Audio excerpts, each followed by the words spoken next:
Good morning. Welcome to Share Market Mike. Easy Trip Planners Limited have announced their IPO. They are the company who run the website easemytrip.com. In this website, we will try to understand the business of the company, try to understand the IPO details like fund size, dates, and what the company is going to do with the incoming funds. What is the reservation for the retail investors in this IPO? Are the promoters selling any of their shares in this IPO? Any of their shares are already pledged or not? And then we will try to analyze the financial numbers like operating revenue, profit, earnings per share, price to equity ratio, and some of their debt details. We will also try to compare it with their peers.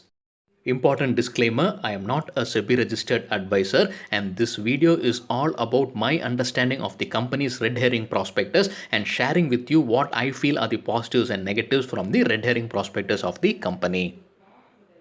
All investments have risk, so invest only if you are very clear about the risks. If you are not clear about the risk, kindly avoid the investments. If you find our video useful, kindly support us by hitting the like, subscribe and share button. Let us understand the business of the company. The company is an online travel agent. According to the Chrysler report, they are ranked number 2 based on the booking volumes in the first 9 months of financial year 2021 and they are ranked number 3 based on the gross booking revenues in the financial year 2020. The company's products are travel related, so it's like airline tickets, hotels, holiday packages, rail tickets, bus tickets, and taxis are some of their products that they sell. In addition to that, they help in travel insurance and visa processing as well. So within internal India and outside India, travels are taken care by these companies. They have more than 55,000 travel agents registered with them. The company was started in the year 2008. As per the red herring prospectus, the company says in the financial year 2019, GoAir and SpiceJet recognized the company as one of their top travel partners. The company has a dedicated in-house technology team to take care of their websites and applications. Their main revenue comes from booking commissions and also the advertisements that runs on their websites and apps.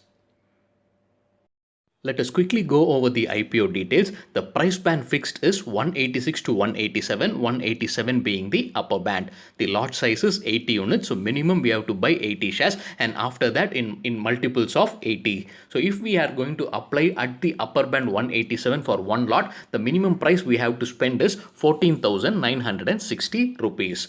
Is there any fresh issue of shares coming in this IPO? The answer is no, there is no fresh issue. So everything that we see in this IPO is through offer for sale. So what is offer for sale? Offer for sale is existing investors or promoters selling some or all of their shares. So in this IPO, we have 5,100 million rupees worth of shares being sold by the promoters and that equates to 510 crores. So if we look at the upper band 187, the total shares that may get sold here is 27.27 million equity shares. So the total maximum fund size for this IPO is 510 crores or 5,100 million rupees.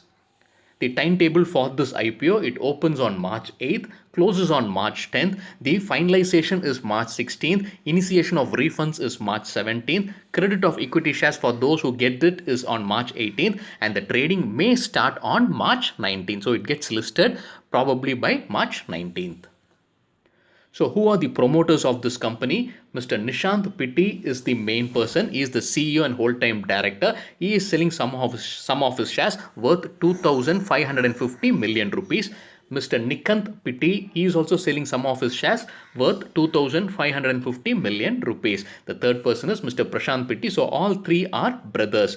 Any of these promoters shares are pledged? The answer is no, which is very positive for the company. So no promoters shares are pledged as on this date. Utilization of the fund. What is the company going to do with the incoming fund? Since there is no fresh issue, the company will not get any proceeds. All the money that is coming from the offer for sale goes to the promoters or the investors who are selling their shares. So in this case, promoters are selling, so the money goes to the promoters. No money comes into the company. What is the reservation for retail? Retail category has only 10% reservation, which is slightly negative according to me. The qualified institutional buyers have 75% reservation. Non-institutional portion have 15%. Now let us quickly go over the financial data of the company. The company has provided the financial data for last 3 financial years in the red herring prospectus and also for the first 9 months of the current financial year. We'll quickly go over them. What we see now on the screen is the consolidated last 3 years financial data. All numbers here are in million Indian rupees.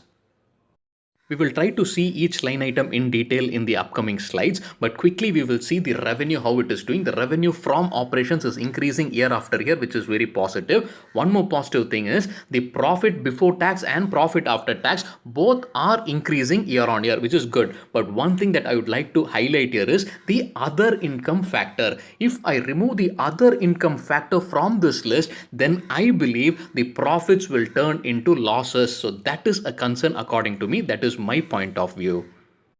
So we saw revenue from operations increasing. By how much is it increasing? From financial year 2018 to financial year 2020, if we look at through CAGR, which is compounded annual growth rate, it is for per year, it is 18.7 percentage. But if we look only for the last year, which is from financial year 2019 to 20, it is 39.4 percentage. Now the EBITDA, earnings before interest, tax, depreciation and amortization, which we call as operating profit, for financial year 2018 and 19, it is in negatives because we just saw that the other income part is too much or too heavy for the company. So if we don't include the other income, probably it is getting into negative, which is a negative sign overall for the company. For financial year 2020, it is 125.81 million rupees and the operating profit margin is 8.92 percentage only. So we can compare this with the peers, then we might get a clear picture. The profit for the year after tax, that is also grown year after year. By how much has it grown? From 2018 to 2020, if we look at it through CAGR, per year it is 128.9 percentage. But if you look at it from 2019 to 20 alone, it is 18.1 percentage. ROE and ROCE. ROE is return on equity and ROCE is return on capital employed. The higher the better both these ratio for the company. If you look at it, look at the ROE from 2018 to 19, it has gone up very much from 15 to 52. But then from 2019 to 20, again it has gone down to 40, which is not a good sign. Again, return on capital employed from 2018 to 19, it has gone up from 27 to 65. And then from 2019 to 20, it has again gone down from 65 to 49. Again, not a good sign.